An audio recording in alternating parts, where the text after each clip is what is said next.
What's going on, everyone? Today I'm going to teach you how to do the high cable chest fly to really get the most engagement of your chest. And a lot of people are making a ton of mistakes with this exercise. So listen up, I'm going to give you the A to Z walkthrough. First and foremost, smash that like, and if you want a free gift, first link in the description down below. As you can see, a full form guide to walk you through all of your exercises.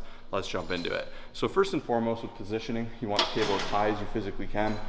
With the high cable fly, you can switch the position you do this in, and that will just change the focus of where you're working your chest. A lot of people think it will change the exact muscles working. Like if I go low, it's only lower chest. You're gonna work your full chest. Is just gonna be what you're really focusing on for its development and contraction. So I like to start high for this exercise.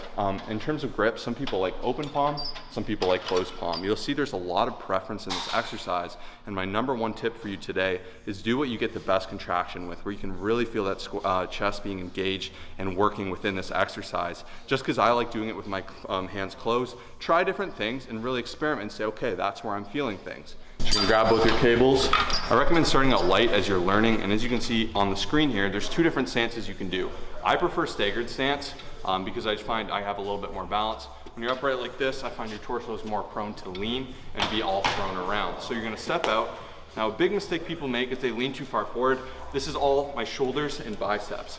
I know working shoulders and biceps is fun, but that is not our goal with this exercise. So instead, you're gonna retract your scapula, stand up tight, really squeeze those abs, open up your arms nice and wide, come in and squeeze, squeezing that chest, open up, letting it pull out, squeeze that chest. A great tip you can do here is really focus on squeezing from the bottom of your chest. And a big bonus tip, bring those elbows together. By bringing your elbows together, you'll actually engage more of your chest. If you think of squeezing your hands together, you're gonna actually engage more of your biceps. This is a little thing people don't know. Once again, you're gonna grab them, play with your grip. You can have closed or open, lean forward, chest up, scapula back, squeezing those elbows, nice slow negative, and breathe into it.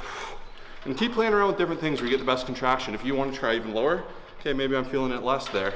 Right here, there it is. So keep experimenting with different things, but real quick, my boy Kyle's gonna show you 3 common mistakes you might be doing.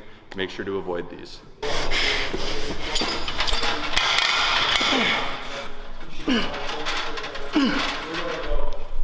Oh man, there's the first common mistake right there. It's way too heavy weight, and what happens is a lot of times, this is an isolated contraction focused exercise, okay? A lot of times, people do not leave their ego at the door. You know, I'm all for lifting heavy, the bench press, the incline bench press, all that good stuff.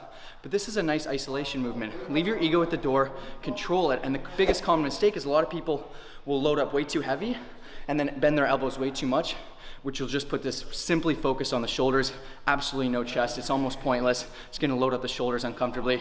Stay away from doing this. And number 2 common mistake, I know Josh has already mentioned on this, but I just wanted to make it very, very known, is a lot of times people just roll their shoulders forward way too much, okay? So they're not following any of the tips Josh said. Their shoulders are rolled way forward, and it's just a very awkward, it's hard to get a full range of motion. Once again, you load up the anterior delt way too much, and you're already getting a lot of anterior delt work from every other exercise. You wanna make sure that your back is retracted, your shoulders are upright, and you're not just like hunched forward doing one of these things, because once again, you're just not gonna be getting many benefits from this exercise. And number 3 common mistake, as you can see, a lot of these tie in with just using way too heavy weight. In my opinion, once again, control and contractions are the best for this exercise, okay? So a lot of people just aren't maximizing the full extension. And this is gonna be different for everyone, but once someone's doing this exercise, a lot of them will just stop right here and then bring it back here. You wanna make sure you're getting a big stretch, but this is also gonna be different for everybody. For someone like myself, I have a bit of shoulder pain, so I wanna go to the point where I don't bother myself, which will probably be about here. For someone like Josh, he can probably go a little bit further.